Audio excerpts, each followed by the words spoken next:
로마서 8장 9절에서 18절 말씀을 가지고 성령의 내조하시는 결과라는 제목을 가지고 우리 김홍점 목사님의 성령 충만함의 연장선상에서 함께 은혜를 나누고자 합니다. 마태복음 7장에 가면은 산상복음을 얘기하면서 너희가 소금이고 너희가 빛이고 여러 가지 이야기를 하지만 그 나무에 대한 비유를 합니다. 좋은 나무가 있고 나쁜 나무가 있는데 그 좋은 나무냐 나쁜 나무냐는 열매를 보고 알듯이 오늘 본문에도 우리가 읽었던 것처럼 그리스도의 영이 안 계시면, 성령이 너희 안에 안 계시면 그리스도의 사람이 아니다.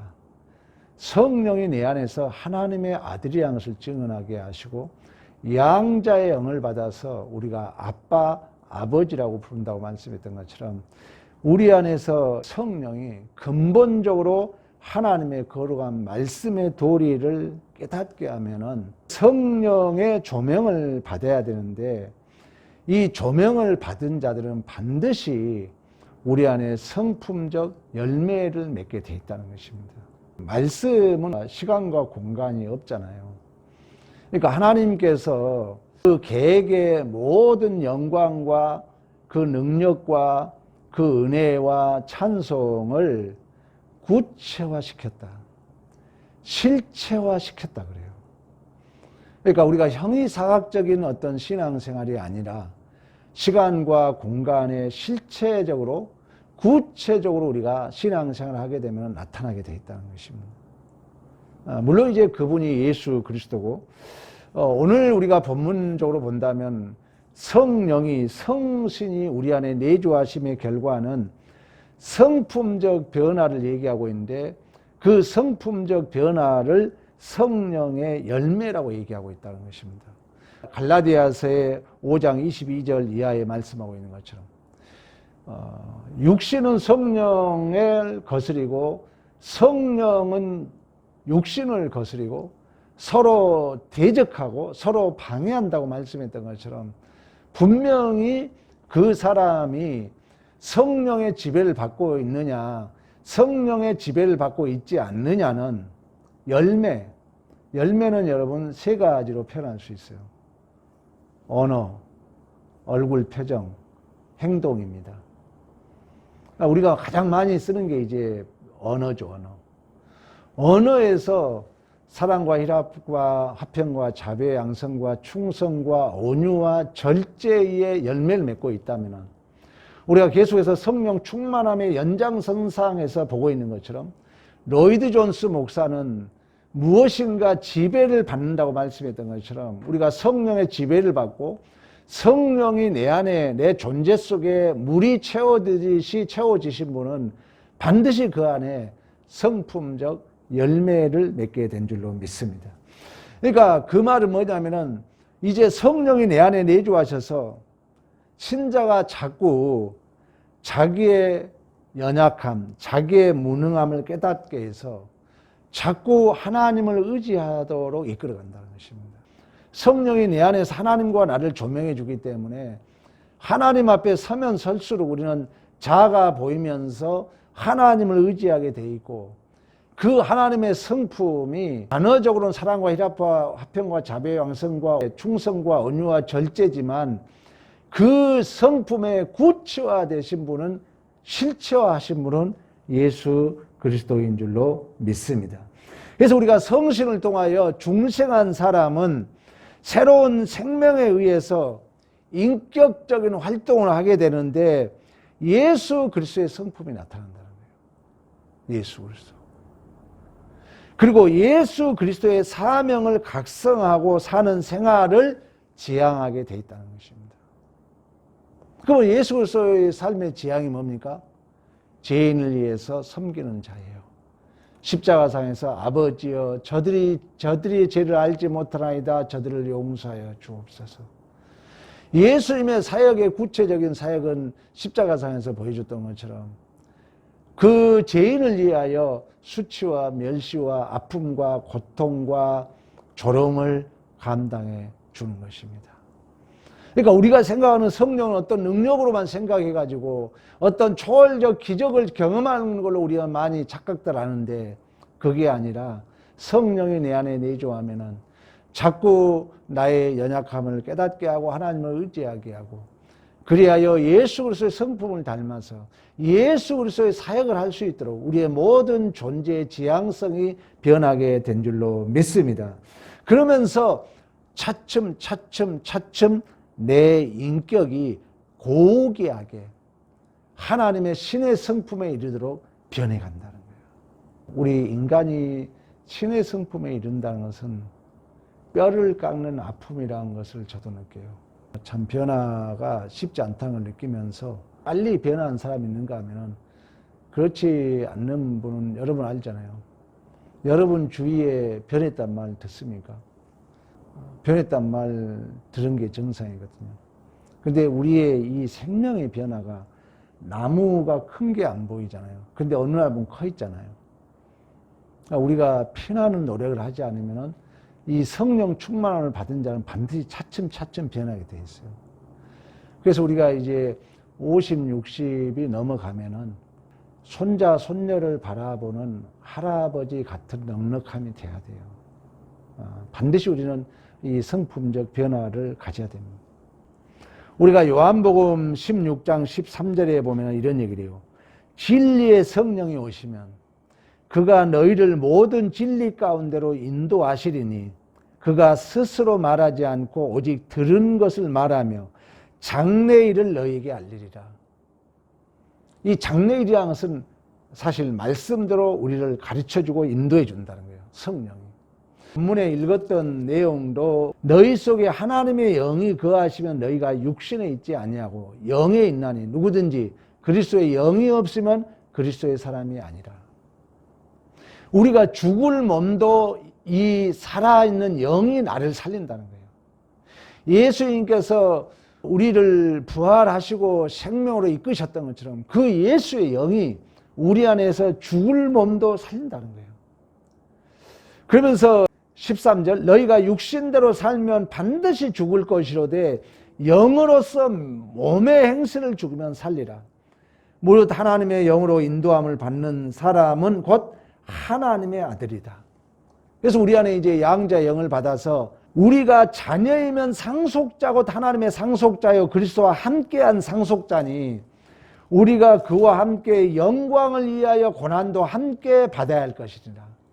생각한데 현재의 고난은 장차 우리에게 나타날 영광과 비교할 수 없도다. 그러니까 그 하나님이 구체화된 예수 그리스도가 우리 안에 증거되고 우리의 성품이 이제 성령으로 열매를 맺는 게 영광인데 그 영광을 위해서는 고난도 받아야 된다는 거예요. 그럼 이 고난은 뭐냐면은 좀 직설적으로 표현하면은 반복된 실패입니다. 실패가 경험되지 않고는, 다시 말하면 당자가 되지 않고는 아들이 될 수 없다는 얘기가 있어요. 그러니까 하나님의 은혜가 크다는 것은 구체적으로 실제적으로 그 은혜가 크다는 것은 내가 실수가 경험되었을 때만이 은혜가 크게 느껴집니다. 그래서 우리가 어거스틴이 펠렉스 쿨파 오 거룩한 죄여 오 은혜로운 죄여 말씀했던 것처럼, 그래서 우리는 그 믿음을 가지고 이 광야 속의 실패와 수없는 죄와 사망 가운데 조롱과 비방을 감당해 가는 거예요. 그 감당해 가면서 이제 구체화 시킨 그 예수의 충만이 내 안에 열매로 드러나며 내 안에 성품으로 차츰 채워져 가는 성숙의 은혜가 있을 줄로 믿습니다. 성령이 우리 안에 그걸 가르쳐 준다는 거예요. 이처럼 성령이 우리 안에 내주하시면 이렇다 저렇다를 구체적으로 가르쳐 준다는 것입니다. 말씀의 근거에서.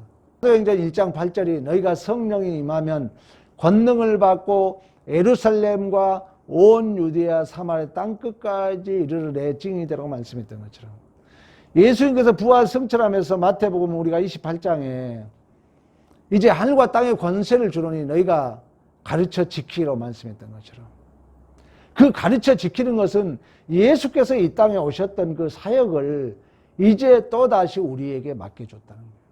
이를 위해서 내가 죽는다는 거 여러분 이해됩니까? 저 사람이 틀렸고 내가 옳아요.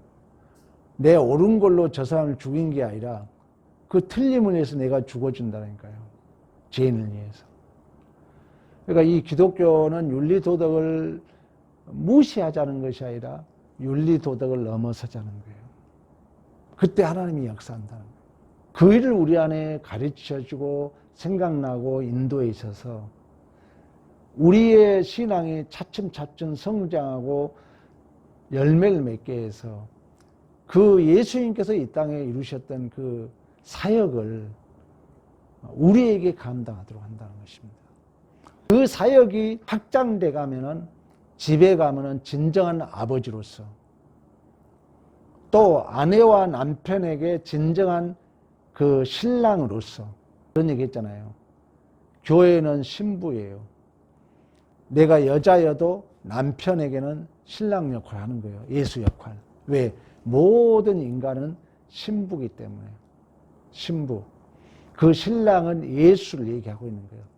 남자가 부모를 떠나 여자와 한 몸을 이룬다는 것은 그 남자는 예수가 장차 창세기에 살이 찢김으로 여자가 출생되었던 것처럼 그 교회의 출생이 우리가 예수의 십자가에서 살을 찢기고 못을 박히고 피를 흘리심으로 교회가 출생되었던 것처럼 또다시 교회가 이 예수와 연합을 이루어서 그 실체이신 예수 생명이 또다시 잉태하도록 그 사역을 감당하도록 성령이 우리 안에 내주하셔서 가르쳐 주시고 인도하시고 우리의 신앙이 차츰차츰 이르게 되면은 그 우리 각자에게 주신 본질적인 예수의 사역의 근거에서 가정에 가면은 내가 남편으로서, 내가 아내로서, 직장에 가면은 내가 직장인으로서 그 공동체 생활이 그 근본 되신 예수의 그 닮은 그 지향성을 가지고 모든 존재를 살아간다는 거예요. 왜? 그 예수가 생명이기 때문에. 예수가 부활이기 때문에. 그래서 성령은 이처럼 우리에게 우리 안에서 구체적으로 이렇게 해라 저렇게 해라 인도하고 가르쳐주기 때문에 시간이 허비하지 않는다는 거예요. 낭비하지 않는다는 거예요. 큰 틀에서 하나님이 섬세하게 이끌어가지만 좀 일찍 목회를 했더라면 물론 이제 우리가 청소년 시절에 이제 그 방황한 시절도 있지만 좀 더 시간을 낭비 안 했더라면 이런 아쉬움이 있는 거죠. 그러니까 지금 이제 교회 생활을 충실하지 못한 사람은 나이 먹으면 후회돼요. 내가 넉넉한 마음을 갖고 싶어도 못 갖거든요. 말씀을 듣고 내가 성장하지 않으면요, 나이 먹으면 내 성품이 안 변해요. 근데 이제 우리가 이 말씀을 듣고 성령 충만을 받으면은 그 시간을 낭비하지 않도록 한다는 거예요. 예를 들어 지금 20대 초반인데 지금부터 착실하게 이렇게 나이가 이렇게 성령을 의지하고 말씀을 잘 채워가면 성경대로만 잘 살아간다면 40대 50대 되면은 다른 사람 60, 70 먹은 것보다 더 여유로운 그 넉넉한 예수 닮은 성품을 갖게 된다는 거예요. 그러니까 성령의 조명을 잘 받아가면은 시간을 낭비하지 않는다는 거예요. 여러분 자신을 두고 절망할 때 없어요. 내 성격 내가 안 고쳐지잖아요. 안 돼요. 안 고쳐져요. 그러니까 이걸 착실하게 성령을 의지하고 이 진리의 영을 의지하게 되면 이 생명은 안 보이는데 어느 날 자라있는 것처럼 사명을 감당하게 된다는 거예요. 근데 대충 신앙생활을 해버리면은 50이 넘고 60이 넘어도 안 변해요. 저도 이제 조금씩 눈이 뜨이거든요. 저 같은 경우도. 그래서 이제 옛날이 후회돼요. 옛날 우리 아내한테 못한 거, 우리 자녀들에게 못한 게 후회가 돼요. 엄청. 근데 이제 내가 일찍 이걸 30, 40대 깨달았더라면 훨씬 잘했겠죠. 근데 우리가 대충 신앙생활 하게 되면 시간은 가되 시간이 낭비된다는 거예요. 그래야 성령의 도움을 받으면 그런 시간을 낭비하지 않도록 내가 구체적으로 차츰차츰 내 존재가 그 성령 충만한 자로 성품이 변하고 그 내 사역을 감당할 수 있도록 성령이 이렇게 해라 저렇게 해라 구체적으로 우리에게 가르치고 있다는 거예요. 그런데 우리의 탐심과 우리의 자존심이 강하면 그 세미한 음성을 우리가 못 들어서 그렇지, 성령은 구체적으로 이래라 저래라를 가르치고 있다는 것입니다. 성경 말씀에 근거해서. 그리고 성령 하나님은 우리 안에서 일생 그 죄를 이기고 또 죄에 물들거나 죄에게 압도당하지 않도록 지혜를 주시고 인도해 가신다는 거예요. 구체적으로. 이 김홍전 박사는 그래요. 이렇게 해라 저렇게 해라 말씀을 근거해서 성령이 구체적으로 조명을 한다는 거예요. 세미하게. 그래서 이렇게 우리가 좀 더 돌달려 두드려가는 마음으로 살게 되면은 우리의 시간이 절대 허비가 안 된다는 거예요. 그러니까 내가 감당한 만큼 우리의 신앙이 차츰차츰 성장한다는 거예요. 그래서 우리가 60이 저도 이제 다 됐는데 60 정도 되면은 정말 그 할아버지가 손자를 바라보는, 내가 돌에 맞아 죽을 망정 탕자 아들을 안아주는, 아서 살진 송아지를 잡아서 잔치를 베푸는, 당시의 법을 어긴 자이가 그 아버지는 공개 처형을 당해야 되거든요. 그럼에도 불구하고 그 생명을 사랑하는 진정한 예수 닮은 모습으로서 우리가 성숙되게 되는, 시간을 낭비하지 않도록 성령께서 우리를 인도하시고 도와주시고 가르쳐 주신 줄로 믿습니다. 그런데 이 모든 일들은 성경을 통해서 한다는 거예요. 성경을 통해서. 그러니까 이 진리의 영은 성경 말씀을 통해서 구체적으로 이렇게 해라 저렇게 해라 내 내적으로 조명을 주고, 또 외적으로도 바깥에서도 그러한 조명이 온다는 거예요. 그럼 바깥에서 온다는 조명은 뭐냐? 어떤 사건을 통해서, 어떤 만남을 통해서, 내 안에서 성령이 내 안에서 이렇게라 저렇게라 조명도 하지만 이러한 사역이 밖에서도 온다는, 밖에서도 베드로가 실제적인 그 삶을 경험해서 그가 진실로 하나님을 다시 만났던 것처럼. 그리고 이제 이 성령의 이런 일을 함에 있어서 절대 강압적으로 나를 무시하지 않고 충만함 안에서, 충만함은 뭐라 했어요? 내 그릇이 준비된 상태예요. 충만함은 뭐라 했어요? 로이드 존스 목사는 무엇인가 지배를 받고 있는 상태. 김홍전 박사는 그릇에 물을 가득 채워진 것 같은 뜻과 같다 그랬어요. 그러니까 이 두 가지 다, 여러분 생각해 보세요.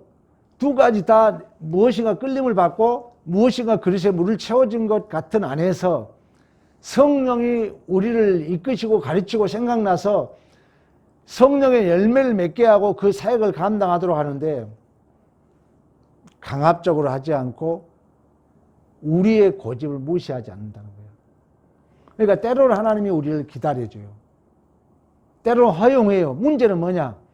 성령에 민감하지 않으면 시간 낭비한다는 거예요. 이것은 하나님의 책임뿐만 아니라 우리 역시 그런 유기적 관계 속에서 우리들의 게으름, 또 우리들의 어떤 그 그릇으로서의 그 간절함, 이런 것들이 우리의 부족함이 있었다는 것도 우리가 자각을 해야 할 부분입니다.